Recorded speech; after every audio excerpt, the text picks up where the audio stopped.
beaucoup mesdames, merci beaucoup messieurs, vous qui nous suivez sur votre télévision. Vous êtes bel et bien dans l'émission Dis-moi tout. Aujourd'hui, je reçois sur ce plateau Eddy Senga. Il est cadre du PPRD et le parti cher au Raïs, l'ancien président de la RDC, Joseph Kabila Kabange. Avec lui, nous allons parler de plusieurs questions d'actualité. Nous allons revenir sur les 16 ans de la constitution de la RDC. Vous le savez, n'est-ce pas très bien, que le 20 février dernier, notre constitution a totalisé 16 ans. Nous allons revenir avec plus de détails dans cette émission. Nous parlerons aussi dans cette émission de l'inauguration du siège du parti politique Ensemble pour la République. Vous avez quand même vu, et on va avoir le point de vue, n'est-ce pas, d'un kabyliste sur ces plateaux. C'est quand même un bâtiment qui répond aux normes d'un grand parti politique.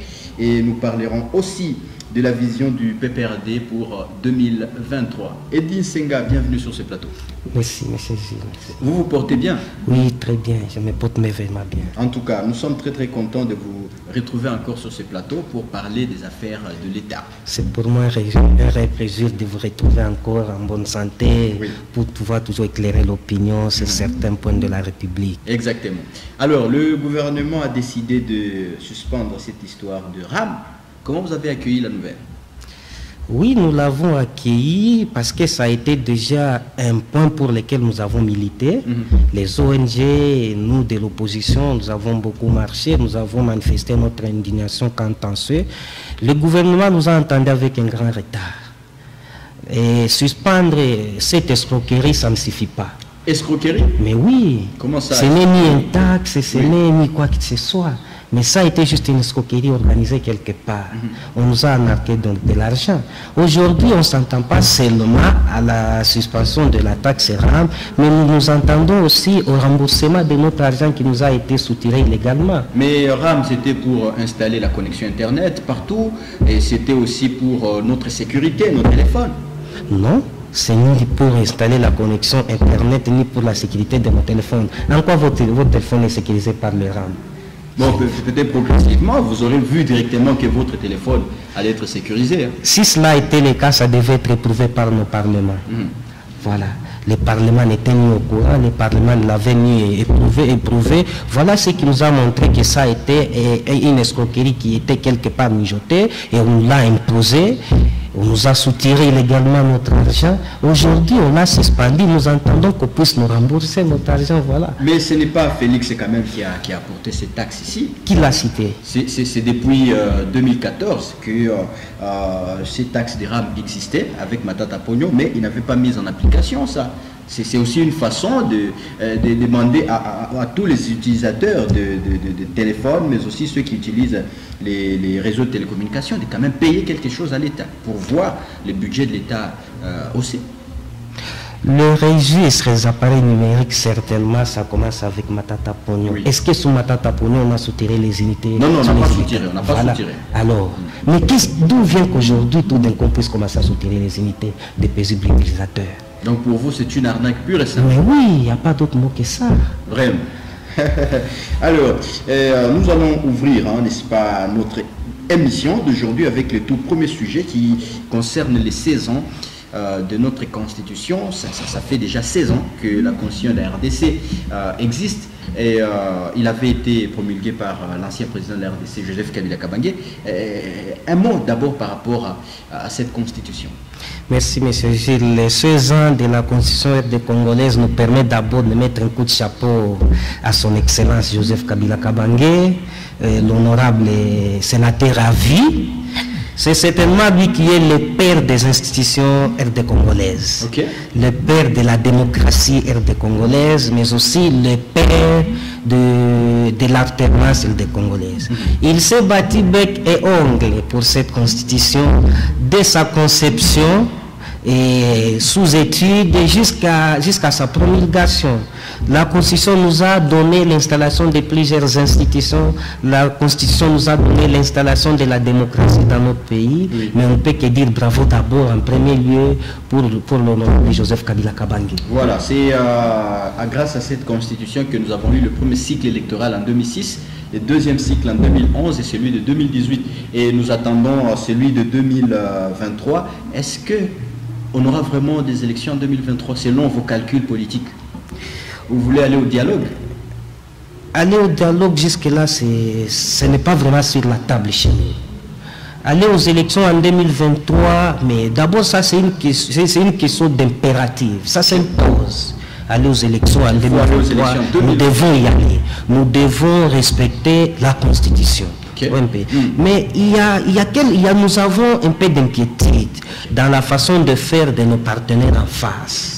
Quand vous voyez tout ce qui se passe à la CENI, tout ce qui se passe au ministère des Finances, tout ce que nous voyons qu'il y a un plan manigancé quelque part pour vouloir reporter les élections. Et ça ne va pas passer. Voilà, nous allons revenir toujours dans cette constitution. On vous a quand même accusé, vous, n'est-ce pas, qui êtes aujourd'hui dans l'opposition, d'avoir tripatouillé cette constitution, de l'avoir interprétée à votre manière, n'est-ce pas, pour votre guise, notamment l'article 70 de la constitution. En quoi nous l'avons tripatouillé? Le président de la République reste en fonction jusqu'à l'installation d'un nouveau président élu. Ça a quand même profité à Joseph Kabila pour les glissements. 2 ans. Mais c'est Gilles, vous savez, les textes s'interprètent selon la lettre et selon l'esprit. Okay. Les textes s'interprètent aussi selon les contextes. Okay. Mais il faut voir les contextes dans lesquels nous étions pour qu'il y ait ce qu'on a appelé glissement. Oui. Vous voyez un peu ça. Ça n'était nullement pas dans la volonté du sénateur Ravi à l'époque, Joseph Kabila. Vous êtes sûr? À tout prix, lui comptait vouloir organiser les élections à temps réel. Okay. Mais il y a eu des crocs en jambes du côté de nos partenaires à l'époque. Voilà ce qui nous ont obligés, ils nous ont poussés et nous sommes allés vers ce qu'on a appelé glissement. Oui. Vous avez suivi, n'est-ce pas, l'actualité politique dans les années passées. Déjà vers 2015, vous avez vu le professeur Bochab publier même un ouvrage pour permettre à Joseph Kabila de faire un 3e mandat. Et voilà, à ce niveau, on vous a vraiment accusé que vous avez très mal interprété.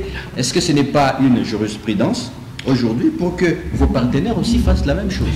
Mais c'est Gilles, à l'époque, les gens avaient tendance de condamner le professeur Bouchaba. Oui. Mais aujourd'hui, on les donne raison. Voyez l'ouvrage qu'il avait écrit. Oui. Voyez tout ce qui s'est passé au milieu avant les élections, même aujourd'hui. Oui. Mais si on l'aurait écouté à l'époque, on ne devait peut-être pas vivre ce que nous sommes en train de vivre aujourd'hui. Okay. Mais nos partenaires aujourd'hui veulent y revenir. Parce que ce qu'il avait proposé, c'était simplement la révision constitutionnelle sur un point. Mais aujourd'hui, qu'est-ce qui s'est dit dans les officines de nos partenaires? Il veut coûte que coûte. Voilà. En quoi le professeur Bouchab alors avait tort? Est-ce que c'est opportun la révision constitutionnelle aujourd'hui? Tout un texte conçu par les humains s'améliore récemment. Okay. Il y a toujours des révisions partout aux États-Unis. Oui. Mais les révisions se font selon les contextes et selon les régimes. Moi, je pense qu'il faut revoir la Constitution, mais pas dans ces régimes.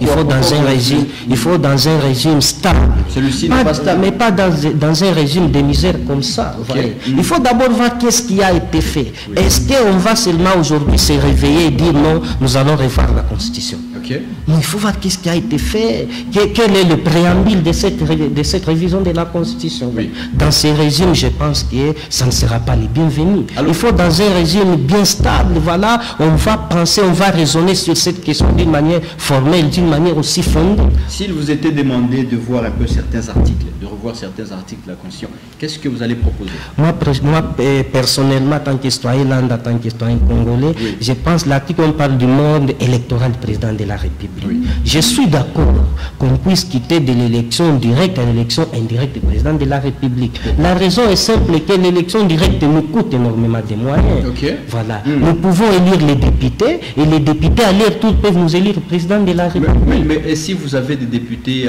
d'une même frange, vous ne craignez pas un président de la République qui ne sera pas représentatif pour tout le monde? Dans tout le courant politique du monde, il y a toujours une majorité et il y a aussi une opposition. Okay. Ouais. Imaginez qu'on avait utilisé ce mode électoral en 2018. Oui. On ne devait pas vivre ce que nous sommes en train de vivre aujourd'hui. Okay. Ouais. Parce qu'aujourd'hui, quand nos députés parviennent à se faire racheter à des prix palissades, à des prix dérisoires, c'est parce qu'ils veulent, je ne sais pas, peut-être une part, c'est ce qui se fait sécuriser. Oui. Mais il fallait qu'on leur donne la possibilité, nous, on les mandate, et eux aussi, à leur tour, vont élire pour nous celui qui va diriger les destinées de la République. Voilà. Au moins à ce point, je suis d'accord moi. Ok, on espère vraiment que vous serez écoutés, mais cette constitution prévoit aussi les élections au niveau local. Mais pourquoi jusqu'à aujourd'hui nous avons du mal à avoir des élections au niveau local, urbain, municipal et tout ça, pour que nous soyons vraiment avec des représentants qui ont l'obligation de rendre compte devant le peuple? L'organisation des élections au niveau local, au niveau municipal et au niveau urbain, Oui. il y a des aspects quant à ça. Il y a d'abord l'aspect technique, mais aussi l'aspect financier. Ok. L'aspect technique, ça c'est purement la CENI qui sait. L'aspect financier, c'est au gouvernement de voir. Vous savez que moi, j'ai jamais été aux affaires au gouvernement. Non. Mais il fallait être au gouvernement peut-être pour m'imprégner de tout ce qu'il faut. Et là, je vous réponds. Mais tout ce que je sais, Oui. la volonté, il y a, qu'est-ce que bloque, on sait. Peut-être voyons avec les nouveaux faits de route qui a été publié par le nouveau bureau de la CENI, Oui. qui prévoit aussi les élections au niveau local, au niveau municipal, au niveau urbain d'ici 2014, 2024, Exact. si je me trompe. Voilà. L'actualité, c'est aussi les élections des gouverneurs, hein, n'est-ce pas, dans certaines provinces. Il y a notamment les Tanganyika, votre province qui est aussi concernée. Peut-être un message à toute la population et à tous ces députés-là qui aujourd'hui sont devenus de l'Union sacrée. Merci, M. Gilles, vous me donnez l'opportunité de m'adresser à mes frères du Tanganyika, ma chère province. Exact. Moi-même, j'avais les ambitions d'aller servir ma république au niveau de la province de Tanganyika. Mais Ok. pourquoi pas être au-dessus de la province? Ok. Je pourrais moi-même postuler aussi comme gouverneur. Mais pour des raisons de convenance, et aussi politique et personnelle, on étudie encore. Peut-être prochainement, nous nous lancerons aussi dans cette course. Mais aujourd'hui, là, qu'est-ce que moi je vais dire à mes frères Tanganyika? Voter utile. Aux députés, c'est tout. Ils doivent voter utile. Bien qu'ils soient de l'Union sacrée. Bien qu'ils soient de l'Union sacrée, mais ils sont congolais, n'est-ce pas? Exact. Voilà. Ils doivent voter utile. Ils doivent voter pour l'intérêt du Tanganyika. J'ai vu, il y a un opérateur économique, un opérateur politique qui était ici, il a dit, à l'époque de Manzamba, là, tout le monde voulait aller passer ses vacances à Tanganyika. Exact. Mais aujourd'hui, ce n'est plus le cas. Oui. Mais pourquoi revenir? Et pourquoi pas revenir? Il faut voter pour quelqu'un qui est à mesure de faire valoriser la province, qui est à mesure de travailler pour l'intérêt de la province. Exactement. C'était le même cas avec Mouyej, hein, qui travaillait pour le compte de la province. Vous avez vu, Mouyej a transformé le Luanaba, mais après, on a demandé à Mouyej de partir. Il est encore gouverneur jusqu'ici parce qu'il n'y a pas encore son successeur. Hein. Et malheureusement, c'est toujours l'Union sacrée qui est en train de régner. Voilà tous ces différents points qui nous permettent de dire que le régime, c'est un régime de misère. Mais on parle de l'union sacrée. Oui. Vous voyez, une vision. Mais quand quelqu'un déjà, lui, est en pleine vision avant que même la vision ne soit promulguée, Oui. mais pourquoi les déstabiliser? Il y a les gens qui travaillaient nécessairement au niveau provincial. On avait comme l'intention que c'était peut-être satisfaisant par rapport au niveau national. Oui. Ce qui s'est fait au Tanganyika, ce qui se faisait à Luanaba, c'est plus que ce qui s'est fait au niveau national. Mais pourquoi déstabiliser des gens comme ça? Les hommes dévoués, les hommes qui servent la République. Ouais. Voilà pourquoi à un moment on s'est dit, bon voilà, c'est un régime de misère. Voilà. Et bien, nous allons très rapidement passer à un autre sujet, c'est la santé du PPRD. Et comment se porte le parti cher à Joseph Kabila? Monsieur Gilles, ne vous en faites pas, le PPRD se porte très bien. Le PPRD se porte merveilleusement bien. Vous n'avez pas peur, il y a quand même certains cadres qui vous ont quitté, hein? Les cadres qui nous ont quittés, si vous avez suivi mon avant-dernier post sur le net, je parlais de la régénérescence politique du PPRD. Ok. Les cadres sont partis, les cadres viennent du jour au jour. Ok. Mais si ils sont partis, nous sommes là. Le PPRD n'est pas lié à une personne. Le PPRD, c'est l'idéologie de Joseph Kabila Kabange. Ils sont partis, mais nous sommes là. Est-ce que vous allez aussi présenter un candidat à la présidentielle? J'annonce aujourd'hui à l'opinion que le PPRD aura les candidats tout nouveau. Nous aurons les candidats du sommet jusqu'à la base. Je profite de vous annoncer, messieurs, qu'aujourd'hui, nous avons l'immense honneur de vous annoncer le retour de Joseph Kabila dans la consommation de l'électorat congolais. Le retour de Joseph Kabila, mais Joseph Kabila n'est plus éligible. Mais non, Oui. Joseph Kabila en quoi il n'est plus éligible? Il a déjà fait 2 mandats. Il a déjà fait des mandats d'une manière successive, il s'est reposé. Il peut toutefois revenir encore. C'est la stratégie que vous travaillez au PPRD. Vous ne craignez pas l'implosion populaire. Mais je vous dirais que c'est la stratégie que nous travaillons, mais du moins. Je vous dis, même vous voulez constater qu'aujourd'hui, Joseph Kabila est de plus en plus réclamé par les Congolais. Comment? Expliquez-nous comment le peuple réclame. Nous avons fait une petite étude aléatoire. La petite étude aléatoire nous démontre aujourd'hui que sur 1000 Congolais, au moins 700 Congolais soutiennent le retour de Joseph Kabila. Okay. Au moins 700 soutiennent le retour de Joseph Kabila. Qu'est-ce que Joseph a au moins 200 Congolais appuient que Joseph Kabila puisse nous donner l'un de ses disciples. Okay. Vous voyez? Et les 100 n'ont pas de position. On peut les classer chez Félix, c'est ça? Bon, je ne sais pas. Fais cette petite étude, prends votre transport en commun. Quitte la Roissy, va vers le centre-ville. Tente de balancer une petite vidéo qui parle de Joseph Kabila dans les transports en commun. Okay. Et sois attentive pour écouter les réactions des gens d'une part et d'autre. Prends votre polo qui a le fusil de Joseph Kabila, marche dans un quartier populaire et sois attentif pour écouter les réactions. Quand on fait ça, nous nous rendons compte qu'aujourd'hui, Joseph Kabila est de retour dans le cœur des Congolais. L'électorat congolais aujourd'hui, Joseph Kabila est au centre. Qu'est-ce qu'il va nous offrir de mieux? Il est déjà réclamé par les Congolais, mais sur le plan diplomatique, c'est aussi une reconquête.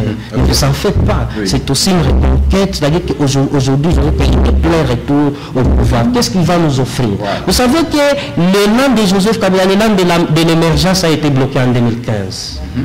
L'élan de l'émergence a été bloqué en 2015 avec la création du G7.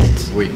Vous voyez? On a retrouvé les Baba Kiungu et tous les autres. Que je souligne en passant, le G7 qui a été un désastre. Un désastre, non seulement pour le Katanga, mais aussi pour la République tout entière et aussi pour les propres initiatives de ce G7. Okay. Lorsque le G7 est apparu, c'est le G7 qui a rompu, qui a bloqué l'élan de l'émergence dans lequel nous étions engagés. Okay. Mais aujourd'hui, on s'est rendu compte que si on les laissait continuer, on devait déjà être très avancé. Il y a de quoi qu'il puisse revenir et servir son pays. Et je vous dis, vous savez encore que Joseph Kabila a le plus grand avantage vis-à-vis de tous ces challengers politiques. D'abord, le plus grand avantage de Joseph Kabila, c'est son âge biologique. Mais si on donnait même à tous ses opposants 5-10 ans par chacun, ils vont vieillir, ils vont lui laisser Joseph servir encore son pays. C'est-à-dire qu'il est l'homme providentiel aujourd'hui pour servir les Congolais. Mais les prophéties, vous avez quand même suivi certaines prophéties et on ne parle plus de Joseph. Hein? Prophétie, vous pouvez me former des gens qui voient Félix président de la République en 2023 continuer. D'ailleurs, certains ont même dit que les élections n'auront pas lieu en 2023 et les élections pourraient avoir lieu en 2025. En présence de qui que ces prophéties viennent?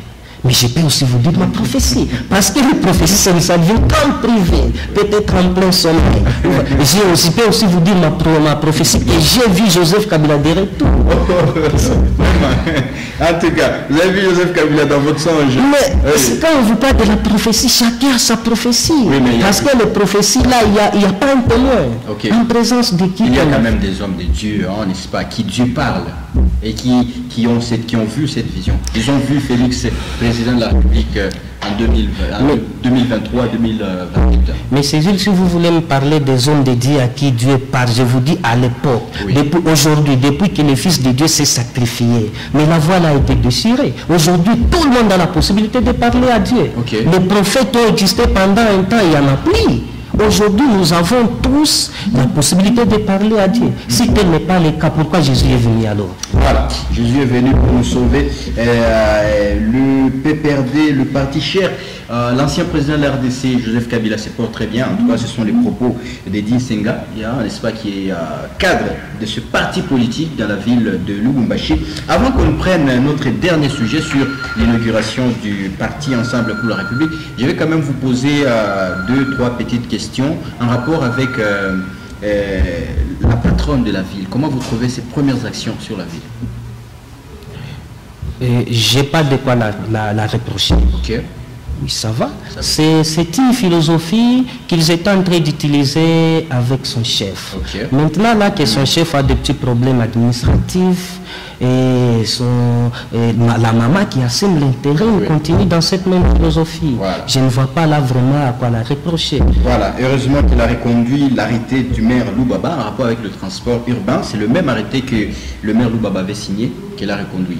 Oui, certainement. Vous savez, l'autorité civile a le pouvoir de signature. Oui. Il signe et il met son sceau.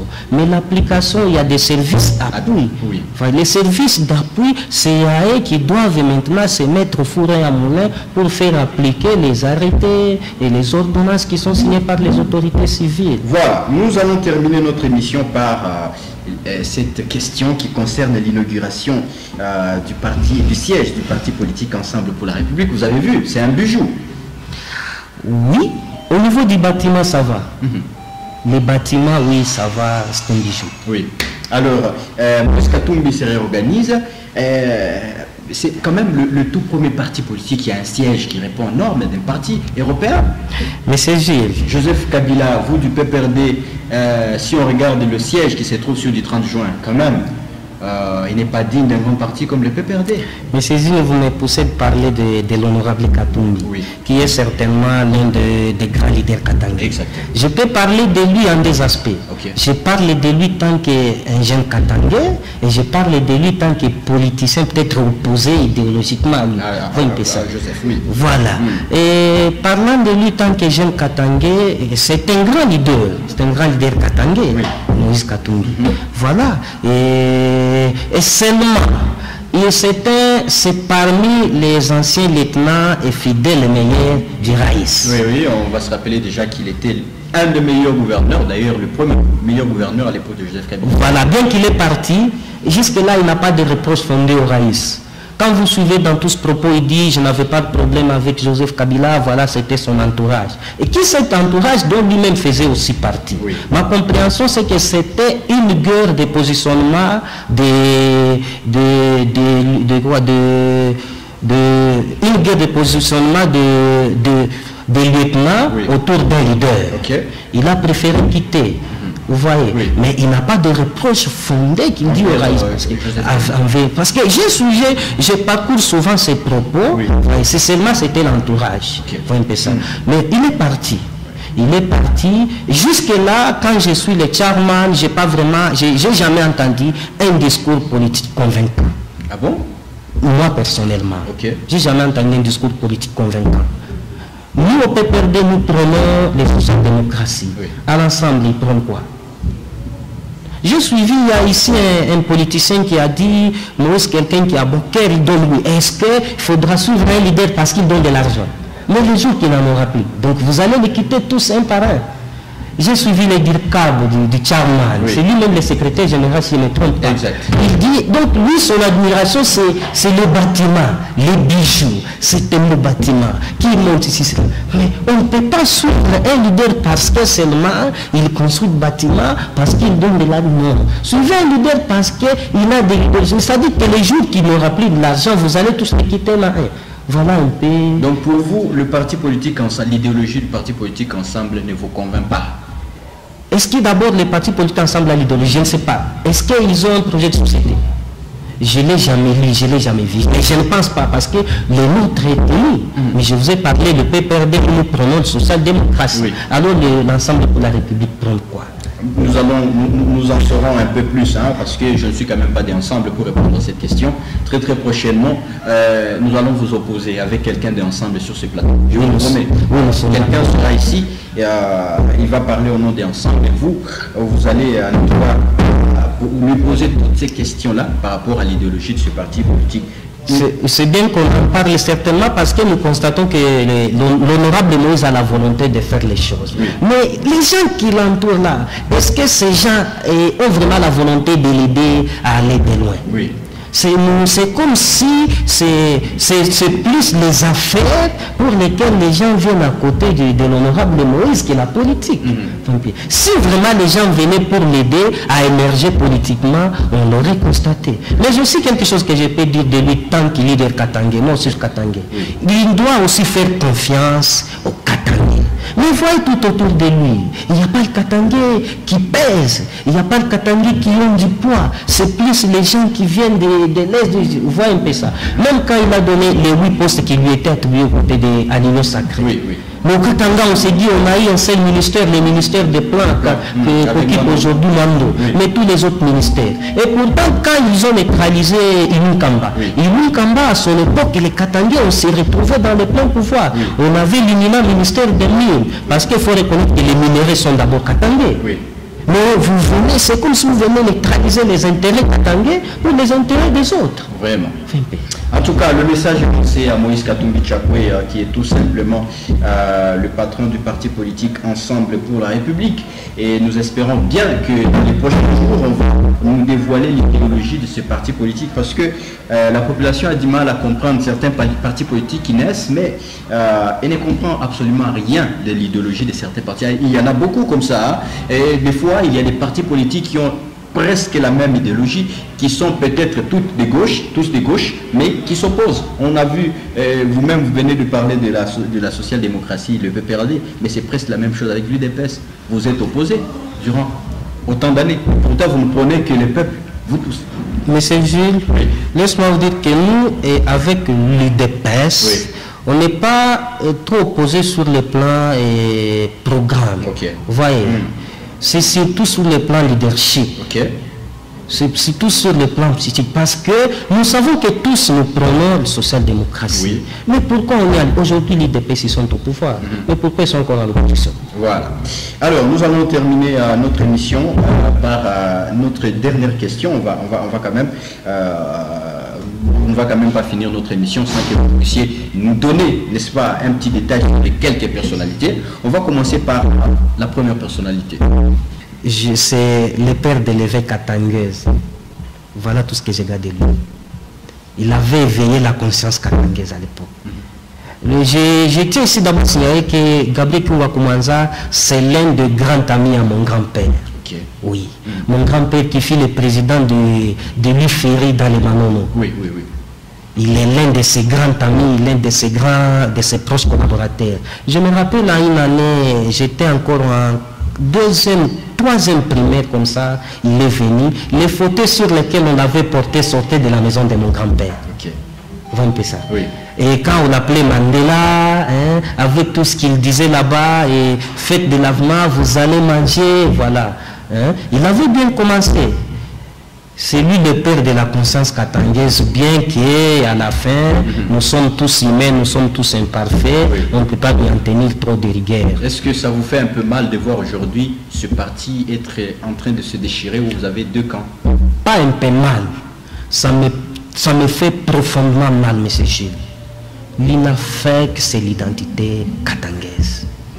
Ça me fait très mal de voir l'INAFEC en train d'être malmené comme ça, de voir l'INAFEC en train d'être monnayé. Ça me fait très mal.